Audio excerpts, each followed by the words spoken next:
नमस्कार साथियों, मैं हूं दशरथ चौधरी और तरंग क्लास से आप सभी विद्यार्थियों का बहुत बहुत स्वागत। मित्रों, आज हमारी राजस्थान जीके की क्लास 5 टॉप 15 प्रश्न मैं आपके सामने लेकर आया हूं।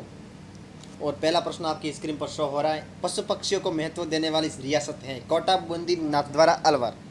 5 सेकंड का समय है। अच्छा प्रश्न है, लैंग्वेज अच्छी है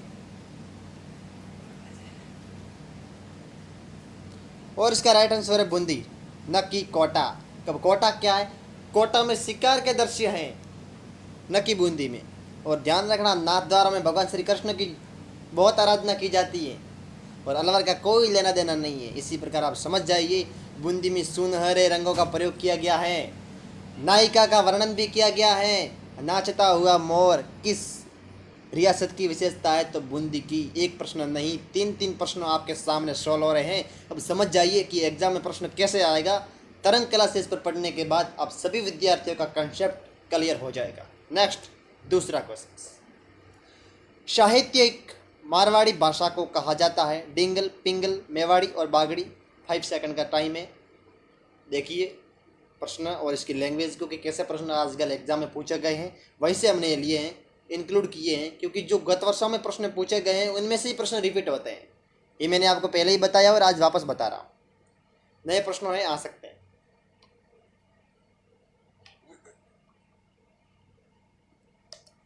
और इसका राइट आंसर है मित्रों ऑप्शन नंबर ए, डिंगल। पूर्वी राजस्थानी में की बात करें तो फिर वहां पर पिंगल होगा, पूर्वी राजस्थानी की। लेकिन पूर्वी राजस्थान की यह प्रश्न में बात नहीं हो रही है, साहित्यिक मारवाड़ की बात हो रही है। राइट आंसर है डिंगल। ठीक है, तो आपको डिंगल और पिंगल दोनों को समझ में आना चाहिए कि यदि पूर्वी राजस्थानी की बात हो रही है तो वहाँ पिंगल, और साहित्यिक मारवाड़ी की बात हो रही है तो डिंगल। मेवाड़ी और वागड़ी का कोई लेना देना नहीं है। साहित्य में जाकर आप भाषा का टॉपिक जरूर पढ़े, कंसेप्ट क्लियर होगा। किस राज्य में, किस रियासत में कौन सी भाषा बोली जाती है, कौन सी उपबोली बोली जाती है, आप सभी विद्यार्थियों को समझना है। अच्छे प्रश्न करने हैं। जो प्रश्न आ सकते हैं उसको रिपीट भी करना है, जो नहीं आ सकते उसको भी आंखों से देखना है ताकि आ सके तो गलत ना करें। नेक्स्ट, तीसरा क्वेश्चन। राग मंजरी के लेखक थे? 4 ऑप्शन से 5 सेकंड का टाइम है। अच्छा प्रश्न है ये भी। एक तो होता है राग मंजरी और एक होता है क्या, रागमाला। इन दोनों के एक ही लेखक है। यहाँ पर आपको राज दिखाई दे रहा होगा, राज की जगह आपको राग करना है। ठीक है, क्या, राग। थोड़ी सी टाइपिंग मिस्टेक है। राज की जगह राग कीजिए। राग मंजरी व रागमाला के लेखक कौन थे? तो इसका राइट आंसर है पुंडरीक विठल। ठीक है, यहाँ पर उद्योतन सूरी सारंगधर नहीं है। It is the right answer of second. ठीक है, नेक्स्ट, चौथा क्वेश्चन। बेराट प्राचीन काल में राजधानी थी? मत्स्य, चैदी, चोल या फिर इनमें से कोई नहीं। अब जिनको नहीं आता होता उसके लिए तो चारों ही एक समान है। अब समझ रहा होगा कि दूसरा होगा या फिर पहला होगा या फिर तीसरा होगा, अब कौन सा करे। तुक्का लगाता है, कभी सेट हो जाता है कभी नहीं होता है, तो 3 नंबर जो आ रहे हैं वो भी माइनस में एक जाकर 4 नंबर काट लेता है। ऐसा मित्रों नहीं करना है अपने को। जो हमने किया है उनमें से वापस गलत नहीं करना है। उसमें से एग्जाम में प्रश्न कटने नहीं चाहिए, नंबर नहीं कटने चाहिए। भले जो नहीं आ रहे हैं वो बात अलग है, लेकिन हाँ जो किए हैं उनमें से एक भी नंबर नहीं कटना चाहिए। उसमें भी जो नंबर कट रहे हैं तो फिर हमारी गलती है। राइट आंसर है ए, मत्स्य राज्य की। हाँ, ये बैराट जयपुर की है। भाबरू का शिलालेख जो अशोक का बौद्ध बौद्ध यहाँ पर जो बौद्धकालीन था उसके भी यहाँ पर अवशेष मिलते हैं। भाबरू शिलालेख। अच्छा प्रश्न था। किस नदी को आयड़ नदी के नाम से जाना जाता है? चंबल, बनास, लूनी, बेड़स। बहुत ही इजी प्रश्न है। आयड़ नदी वाला प्रश्न एग्जाम में घूम फिर कर आता है 90 डिग्री पर। या तो अपने को घुमाता है या फिर वह खुद ही घूम जाता है, लेकिन अपने को नहीं घूमना है कभी भी। पेपर को 180 डिग्री के कोण पर घुमा दो, तब मजा आएगा पढ़ने की। हाँ, हमने भी राजस्थान जी के पढ़ी हैं। कॉन्फिडेंस आएगा, मोटिवेशन मिलेगा, कुछ शरीर में नई ऊर्जा का संचार होगा। तो ऐसा काम कीजिए मित्रों। और इसका राइट आंसर है मित्रों डी, बेड़च। यहाँ पर बनास मत कर देना। ये बनास में तो बाद में मिलती है, बेड़च पहले नहीं मिलती है। और फिर बनास का पानी चंबल में मिलता है। और लूनी कहाँ की है? ये मारवाड़ प्रदेश की, जोधपुर की। पश्चिमी राजस्थान में बहती हुई ये कहाँ चले जाती हैं? कच्छ के रण गुजरात में विलीन हो जाती हैं। लूणी और बाकी ये 3 मेवाड़ की हैं, ध्यान में रखना। लेकिन बेड़स इसका राइट आंसर है। बेड़स के पहले इसको आयड़ नदी के नाम से जाते हैं, आयड़ नदी, जिसको हम बेड़स, उदय सागर झील के बाद में इसका नाम बेड़स हो जाता है। पहला इसका नाम हो जाता है आयड़ नदी, जहाँ से निकलती है गोगुंदा की पहाड़ियों से। यह भी आपको ध्यान में रखना है। आयड़ नदी का उद्गम स्थल पूछे तो कहाँ से? गोगुंदा की पहाड़ियाँ, उदयपुर। नेक्स्ट 7वां क्वेश्चन, राजस्थान में ऊँटों के लोक देवता माने जाते हैं। ऊँटों के लोक देवता किसे माना जाता है? सरल प्रश्न है, सीधे ही बता देता हूँ, पाबू जी।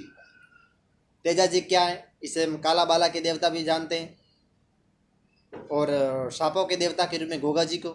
और रामदेव जी तो आप जानते हो सांप्रदायिक सद्भाव के लोक देवता माना जाते हैं। पश्चिम राजस्थान की धाक जमा दी है इन्होंने। हालांकि गुजरात के लोग इधर एमपी से आ रहे हैं। राजस्थान के यदि कोई भी लोक देवता भगवान श्री कृष्ण का अवतार, बहुत ही अच्छा है, पढ़ते रहिए। नेजा पगलिए, किसकी पूजा, बहन का नाम, पुत्र का नाम, माता का नाम, पत्नी का नाम, अंतर्राष्ट्रीय विवाह कहाँ पर हुआ था, मजा आ जाएगा पढ़ने में। राजस्थान की कला संस्कृति पढ़ने के बाद व्यक्ति के मन में वो संचार ऊर्जा क्या हो जाती है जो लगभग प्रत्येक कंसेप्ट को क्लियर कर जाती है, चाहे रीजनिंग से संबंधित हो, चाहे फिर संस्कृति से हो या फिर भूगोल से हो। नेक्स्ट 7वां, ग्रासियों द्वारा किया जाने वाला नृत्य है। अब देख लो, वालर, संकरिया, पणिहारी, बागड़िया। जनजातियों से प्रश्न आ रहे हैं, एक बार नहीं कई बार आ रहे हैं, पेपर में देख लेना। लेकिन हाँ, उनसे पहले यहाँ देखना जरूर, क्योंकि आपके जो पेपर एग्जाम में आएगा वहाँ आपका प्रश्न गलत नहीं होगा। कैसा लेवल आ रहा है? केवल पढ़ना नहीं है कि लूर कूद वालर गरासिया ये सब गरासियों के नृत्य हैं, लेकिन हाँ, प्रश्न की लैंग्वेज को भी समझना एक अच्छे स्टूडेंट की पहचान होती है।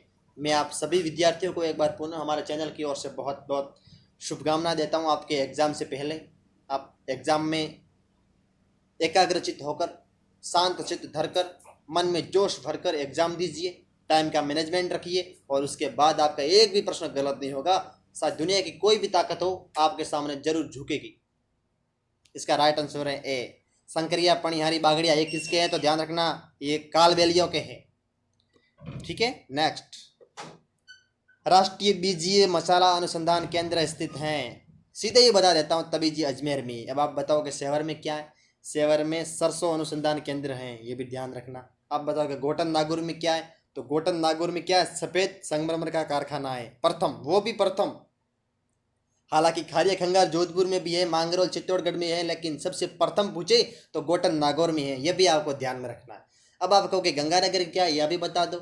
लो भाई, ये भी बता देते हैं। गंगानगर में क्या है? राज्य का प्रथम थर्मल पावर स्टेशन कहाँ पर है? गंगानगर में है, ध्यान रखना है। ठीक है। नेक्स्ट, सूरतगढ़, गंगानगर, उसमें भी स्थान पूछा तो सूरतगढ़।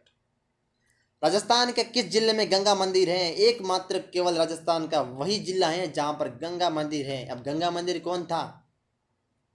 अब समझ रहे होंगे, महाभारत काल में भीष्म पिता, जिसकी माता जी का नाम गंगा था, उसका मंदिर बना हुआ है। कहां पर बना हुआ है आपको समझना है, भरतपुर में। ठीक है। जिन्होंने पांडवों के पक्ष में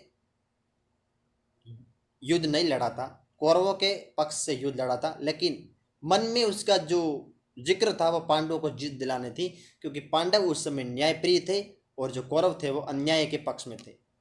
वहाँ पर भगवान सूर्यदेव का सूर्यपुत्र कर्ण, वो भी पांडवों का खुद भाई था, लेकिन वचन देने के कारण वो भी कौरवों से लड़ना पड़ा।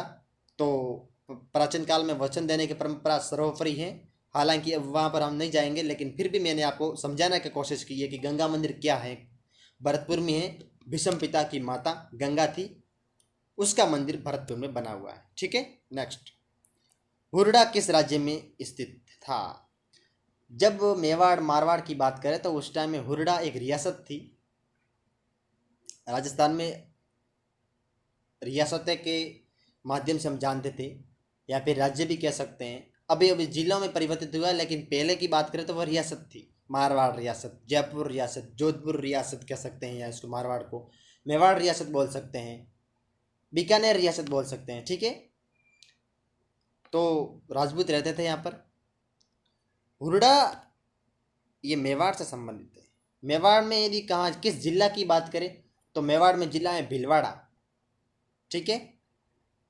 वहाँ पर हुरडा सम्मेलन हुआ था। कब हुआ था तो आपको ध्यान में रखना है, 1734 में हुआ था, यह आपको ध्यान में रखना है। 13 मार्च 1734 में हुआ था। अब क्यों हुआ था ये भी समझ लो। जब आपने प्रश्न ही उठा लिया है हुरडा किस राज्य में था, तो मेवाड़ रियासत में था। 1734 की बात करें, डेट की कंफर्म करें तो 13 मार्च की, या फिर 17 मार्च 1734 की बात है। वहाँ पर यह हुरडा सम्मेलन हुआ था। अब अध्यक्षता किसने की ये भी आपको ध्यान में रखना है, और प्रकाश में लाने का श्रेय किससे थे ये भी आप समझ लो। जब आपका कंसेप्ट क्लियर होता है तो आपको भी अच्छा लगता है, और यही एक आपके लेवल को जानने की परंपरा होती है, क्योंकि इसी के माध्यम से आप समझोगे कि हाँ प्रश्न का लेवल कैसा आता है, किस प्रकार से अपने को तैयारी करनी चाहिए, किस प्रकार से अपने को एग्ज़ाम फाइट करना है, किस प्रकार के अपने लक्ष्य को प्राप्त करना है। ठीक है, तो हुरडा मैंने समझा दिया, मेवाड़ में था। कब हुआ था? 17 मार्च 1734 में हुआ था। ये भी आपको ध्यान में रखना है। अब किसने किया था इसके पीछे बहुत बड़ी कहानी है, क्या हुआ था, सफल हुआ था, नहीं हुआ था, ये मैं आपको अगले वीडियो में बताऊंगा, एक अच्छे प्रश्न के साथ में विथ स्टोरी। ठीक है, क्योंकि यहाँ पर थोड़ा सा बड़ा हो जाएगा तो इसीलिए। और इसके लिए आज 10 प्रश्न थे। सभी विद्यार्थियों को एक बार पुनः मैं आपसे विश्वास दिलाना चाहता हूँ कि हम जो ये प्रश्न लेकर आ रहे हैं, किसी कारणवश ये वो इम्पोर्टेंट प्रश्न है जो आपकी लाइफ को बना देगा।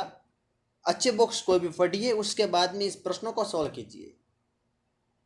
हालांकि यूट्यूब पर बहुत प्रश्न हैं, लेकिन वो लेकर आ जाते राजस्थान का राज्य नृत्य, राज्य पुष्प पर, ये प्रश्नों का लेवल नहीं रहा। हाँ, हुरडा किस राज्य में है, हालांकि ये भी प्रश्न छोटा है जिन्होंने नहीं पढ़ा है, लेकिन किसके बीच में हुआ था, कब हुआ था, मेवाड़ रियासत में है तो जिला का नाम बताना है, ऐसे प्रश्न आते हैं। ठीक है, गंगा मंदिर है तो किस जिले में है, इसका उल्लेख क्या है, कहाँ पर स्थित है, इस प्रकार से आप कंसेप्ट के साथ पढ़ोगे तो आपका प्रश्न गलत नहीं होगा। तो आज के लिए बस इतना ही, और फिर मिलेंगे आपके साथ कल। तब तक के लिए अपना ख्याल रखना। धन्यवाद।